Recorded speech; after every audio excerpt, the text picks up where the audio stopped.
Bom dia, boa tarde, boa noite, boa madrugada, boa qualquer hora. Essa é a Conversa ao Pé do Rádio. Essa é a nossa terça-feira, semana de Natal, semana de lives, semana passada de lives, mas hoje nós demos um tempo, porque amanhã temos conteúdo no GeoForça, inclusive deixando para vocês que o GeoForça vai ser a nossa meta. Agora, a partir de janeiro, vamos organizar o canal.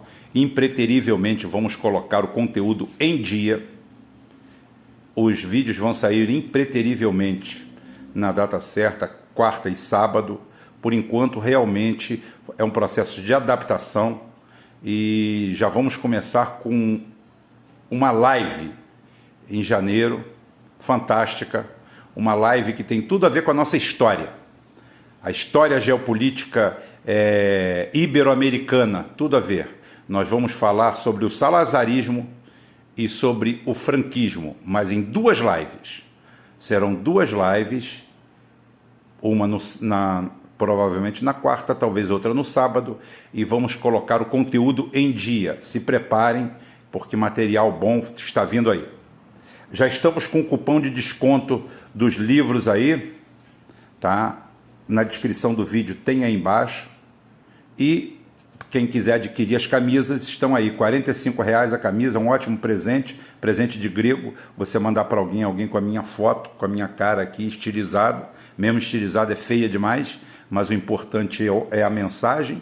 E outra coisa importante é que a malha é muito boa. A cara é muito feia, o desenho é feio, mas a mensagem, a malha é excelente. Então, comprem pela malha, R$ 45,00 com envio. R$ 45,00 com envio. A descrição também está aí embaixo. E ontem nós tivemos a live de abertura da semana, que normalmente é a live do Jornal Puro Sangue, mas tratamos de assuntos diversos, os tópicos diversos, tipo, vamos ter extensão do benefício governamental, ou malefício, né? Porque com todo o preço que as coisas assumiram, aí essa inflação violenta para a cesta básica, porque efetivamente quem recebe miseráveis R$ 300 de ajuda governamental vai usar na sua maioria isso daí como dinheiro de subsídio primário básico, vai gastar na cesta básica, e essa cesta básica aumentou até 60%, em alguns casos até mais. Temos situações aí de 150% de aumento em produtos básicos. Ou seja, toda a política do nosso querido amigo Paulo Guedes, na realidade é uma farsa, é uma tragédia. Isso a gente já fala todo dia. Por isso que muitas vezes as pessoas perguntam, vocês têm que falar em outra coisa. A gente não tem que ficar martelando o mesmo assunto. As pessoas já sabem as posições da gente, já temos a posição, nós já temos todo o nosso posicionamento. Não precisamos ficar repetindo isso ad eternum. As posições nossas é igual a vocês. Vocês só estão criticando a esquerda. Eu não preciso criticar a direita canalha que existe no Brasil. Eu fiz isso a vida inteira e tenho posições consolidadas. Então eu tenho que denunciar o que há por trás disso tudo aqui, o que há de manipulação, essa new left que eu falo. Eu não admito mais chamar esse pessoal de esquerda, eu não admito mais chamar Mijone Janoel e essa turma de oportunistas, essa turma que se pendura em tudo quanto é teta pública, pessoas desonestas, que praticam a desonestidade intelectual, manipulam. Inclusive ontem foi até legal, porque na live me perguntaram, Rubem, você não tem medo de ser processado? Eu falei, eu não, nem um pouco.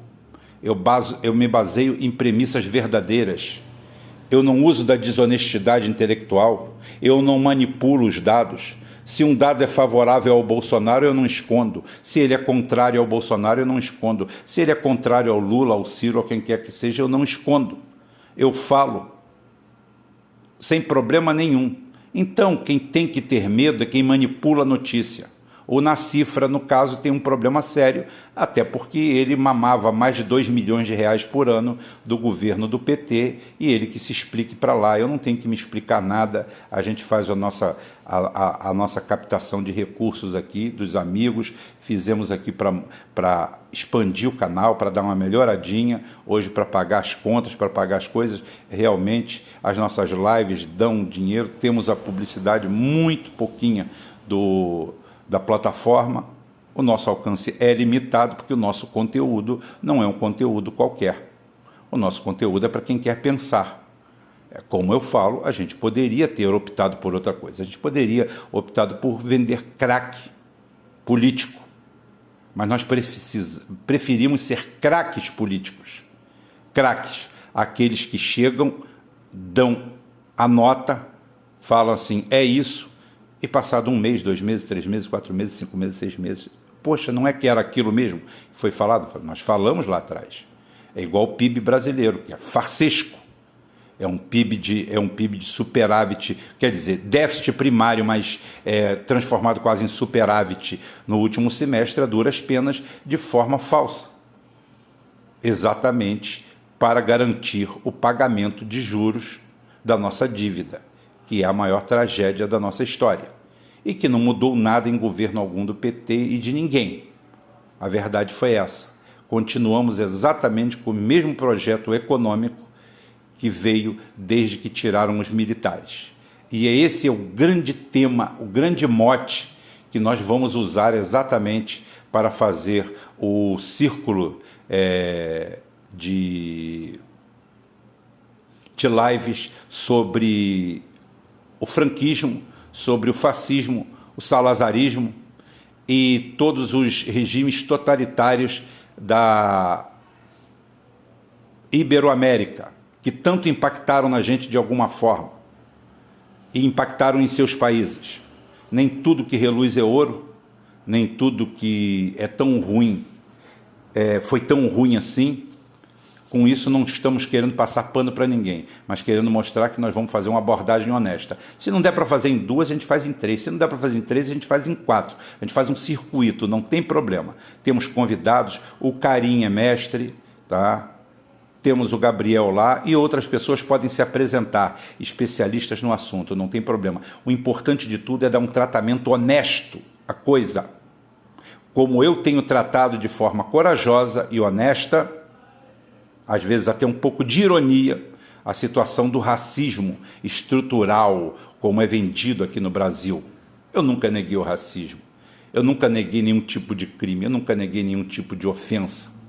É óbvio que as grandes vítimas do racismo no Brasil foram os negros, isso não tenha dúvida nenhuma.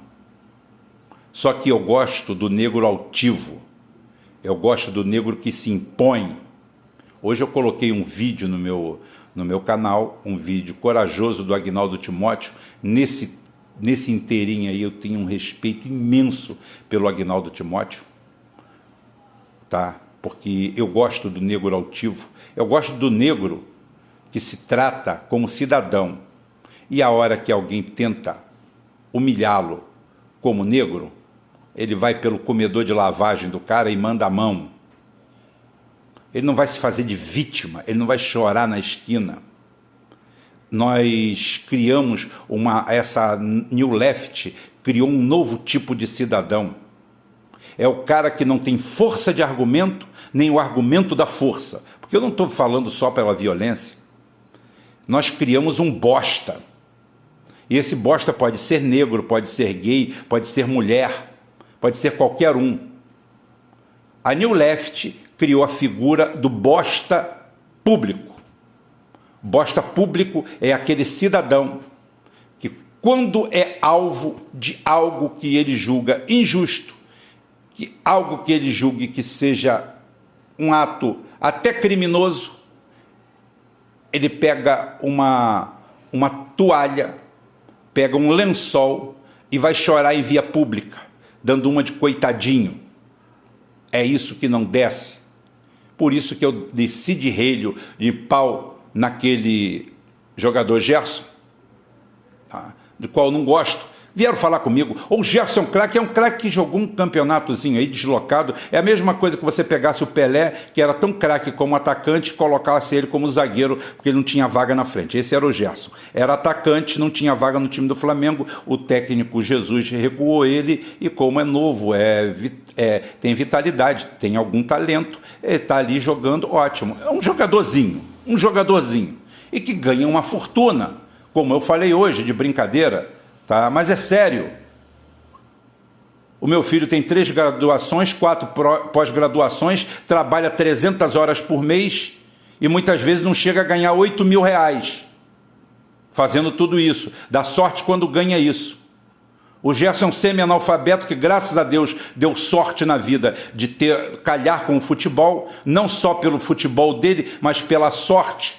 Porque hoje não adianta jogar bola se você não tiver um empresário, se você não tiver alguém por trás, se você não tiver uma estrutura, você não vai a lugar nenhum. E esse cara ganha por mês o que meu filho até hoje não ganhou a vida inteira, somando meus sobrinhos todos. Todos eles com graduação, pós-graduação, com tudo. Então um cara desse tem que fazer de tudo, menos ser coitadinho.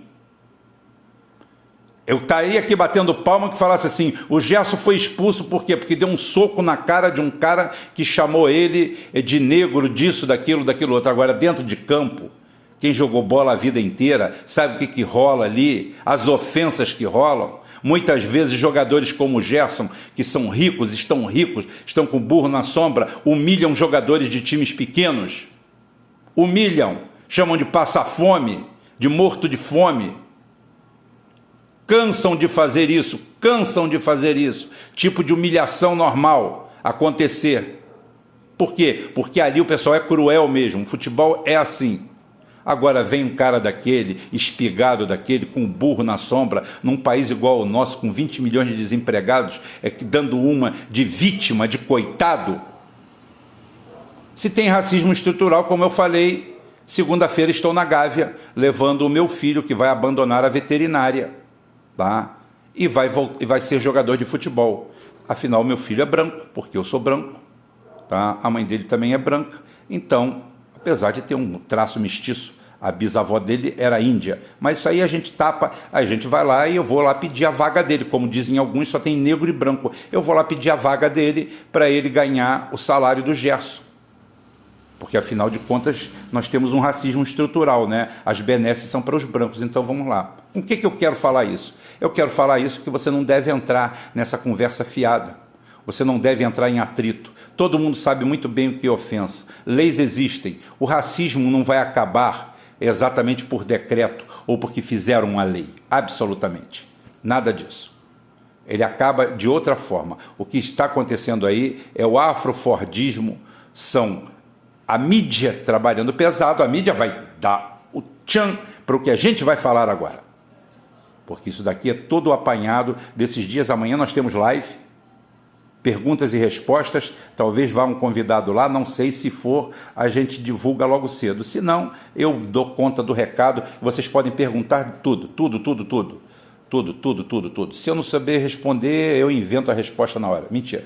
Eu só não entendo de astrologia. O resto a gente dá um negócio. Mas a gente chuta também, tá? Se a Tabata Amaral é astrônoma, é astrofísica, é astro isso, é astronada, é primeira dama, é tudo, então por que eu também não posso ser? Ótimo. Mas agora a segunda parte que a gente fala, a parte mais séria, em relação, não posso deixar de abordar, a prisão do Marcelo Crivella. Bem, ninguém é menos Marcelo Crivella do que eu. Não gostei do seu governo, não gostei do seu trabalho, não gosto de sua doutrina, não gosto da religião que ele abraça, não gosto da forma que essa religião explora as pessoas e o povo. Nada disso. Não gosto. Não gosto do clientelismo que eles fazem, não gosto da mistura de política com religião, não gosto de nada disso. Porém, não tenho motivo nenhum para comemorar a prisão do Marcelo Crivella. A prisão do Marcelo Crivella mais uma vez, um ato arbitrário, ao arrepio da lei, mostrando que nós estamos numa juristocracia onde juízes fazem o que bem entendem, da forma que bem entendem. Pegam o Código Processual Penal brasileiro e limpam a bunda com ele a hora que bem entendem. Não existem as prerrogativas, não existem as salvaguardas, não existem nada. Simplesmente trabalham em concomitância com a mídia canalha, vendida, aquela que a gente fala que por dinheiro é capaz até de falar a verdade. E é claro que não deixa de os canais sensacionalistas, todos eles já falarem que o próximo é o filho do Bolsonaro e que a prisão está aí e blá blá blá e blá blá blá. É a chance que eles têm, qualquer ato desse, deles vender ópio político para vocês. Enevoar a situação, enfumaçar a situação, criar uma cortina de fumaça e venderem mais e mais esperanças para vocês, que vocês vão destruir a família Bolsonaro. Como se destruir a família Bolsonaro resolvesse alguma coisa no Brasil. Não resolve absolutamente nada. Por quê? Porque o problema do Brasil é estrutural. Você prender 1, 2, 10 ou 100 corruptos pontualmente pelo CPF, colocar tudo que eles roubaram de volta para o erário, colocá-los a ferro, é uma coisa louvável, bonita, faz muito bem para o fígado. Mas se você não mudar a estrutura, é o que eu falei, é a mesma coisa de você combater as consequências e nunca a causa. É aquela história de você tratar fratura exposta com dipirona. Pode até baixar a febre no primeiro momento, mas o paciente, uma hora ou outra, vai morrer. E é o que acontece com o Rio de Janeiro. O Rio de Janeiro morre mais um pouco. O Rio de Janeiro não tem santos. O Rio de Janeiro tem Pezão, o Rio de Janeiro tem Sérgio Cabral, o Rio de Janeiro tem todos esses, tem o Witzel e agora o Marcelo Crivella. Há 9 dias do final do seu mandato. Para que foi feito isso? Única e exclusivamente de cara uma vingança particular e pessoal dos irmãos Marinho da Globo, que simplesmente dominam o cenário brasileiro, e o TJ é uma extensão da Rede Globo. O Tribunal de Justiça do Rio de Janeiro é uma extensão da Globo. As coisas acontecem ali. Enquanto isso, dezenas e dezenas de prefeitos larápios, bandidos contumazes, ladrões, notórios ladrões, de todo o estado do Rio de Janeiro, mantêm seus cargos de forma impune, mesmo com todo o conhecimento de todas as falcatruas. Por quê? É desses lugares que vem o propinoduto. O propinoduto gordo vem desses lugares. E na capital se faz política nacional. Então, é interessante destruir o Rio de Janeiro. Por quê? Porque o Rio de Janeiro sempre foi o ribombo da política nacional. E ela tem que perder essa condição para São Paulo. São Paulo tem que ser o centro das decisões, porque São Paulo é o centro, é o coração econômico do Brasil. E São Paulo não aceitava mais isso. Parece brincadeira, mas é isso a verdade. O Rio de Janeiro, com a sua vocação natural, com a sua riqueza natural, que é o petróleo, que é a energia, com tudo isso, o Rio de Janeiro tinha um protagonismo, até a velha história de ser a antiga capital e aquela história, né, que todo deputado federal brasileiro tem um apartamento no Rio de Janeiro e passagens para cá até hoje. Incrível, né? O cara pode ser do Acre, mas ele tem abono de passagens para o Rio de Janeiro. Todo mundo está no Rio de Janeiro. E a perseguição, Sérgio Cabral é ladrão? Confesso, os outros também. Mas eu quero saber aonde está o Aécio Neves, eu quero saber aonde estão os governadores e prefeitos de São Paulo, da onde veio a fortuna do José Serra, quem foi que deu o patrimônio que o FHC tem. Todos eles estão em São Paulo, impunes, incólumes, inatacáveis, inatingíveis, e pelo Brasil afora isso se avoluma. O Rio Grande do Sul parece aquele buraco que dá para ser visto da Lua no dia de terra cheia. O Rio Grande do Sul corre o risco de desaparecer por causa de toda a sua economia, e não tem ninguém preso, e não tem ninguém em cana, mas no Rio de Janeiro isso acontece. É o jeito de subjugar, acabar e destruir com um Estado, aonde existe uma parceria privada, mas privada não é porque são duas empresas privadas, é porque é a merda junto com a merda. Existe uma parceria, exatamente, e aonde a juristocracia faz o que bem entende. Hoje a Lava Jato existe no Brasil, aqui no Rio de Janeiro. Inclusive eles tentavam um golpe nessas férias, nesse recesso, e como eu noticiei ontem no canal, esse recesso as férias de fim de ano, que eles têm férias no meio de ano, fim de ano, é um trabalho pesado, né? Exaustivo. Trabalho exaustivo também são pessoas que estão lá por seu grande conhecimento, né? Grande conhecimento político para ser indicado. Então é o seguinte, o Fux não deixaram ele sozinho. Gilmar Mendes, Lewandowski, Marco Aurélio e Alexandre, simplesmente não vão tirar férias. Isso quer dizer o quê? Isso quer dizer que qualquer ação que tiver lá vai ter que ser sorteada lá na pedra gelada entre eles. Da outra forma, o presidente responde sozinho, monocraticamente, por todas as decisões no período. Dessa forma, as coisas mudaram. Isso daí, na realidade, é um golpe branco que o Fux está levando, porque o Fux é ligado a essa quadrilha juristocrata que existe aqui. Tanto é que ganhou de presente um cargo de desembargadora para sua filha, que era contínua de um escritório de direito.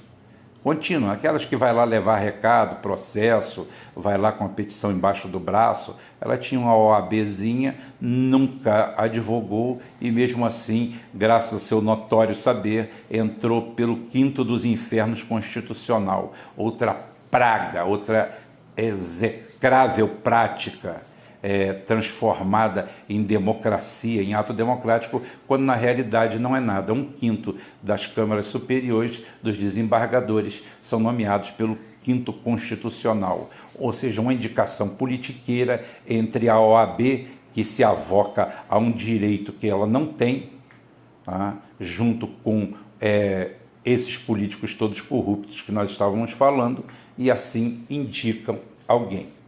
Portanto, meu amigo, não existe nada para se comemorar com a prisão do Marcelo Crivella. É mais do mesmo e pior. E não tem comunicação nenhuma com o Bolsonaro, porque o Bolsonaro também não está sozinho. Isso é uma guerra horrível. O Brasil foi feito um pandemônio.